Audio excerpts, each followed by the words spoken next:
Assalamualaikum warahmatullahi wabarakatuh. Nama saya Safdaurali Ifara dari 11 MIPA 5.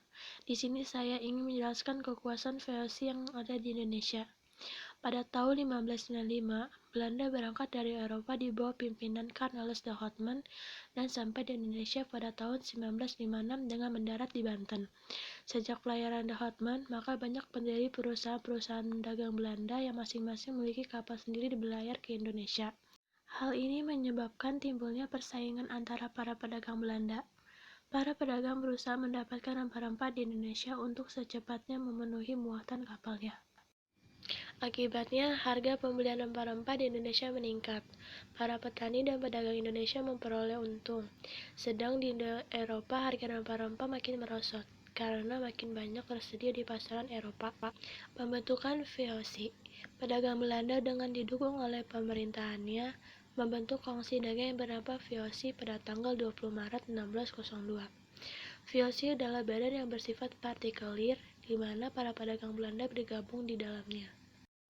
Tujuan VOC yang pertama, menguasai pelabuhan-pelabuhan penting, yang kedua, menguasai kerajaan-kerajaan di Indonesia, dan yang ketiga, melaksanakan monopoli perdagangan rempah-rempah.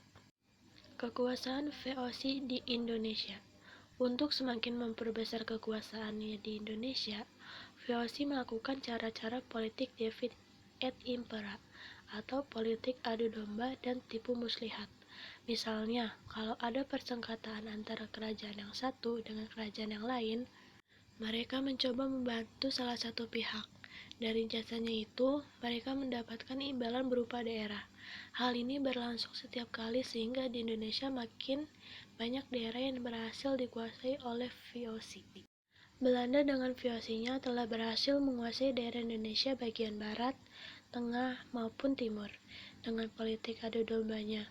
Akhirnya VOC berhasil menanamkan kekuasaannya di Indonesia.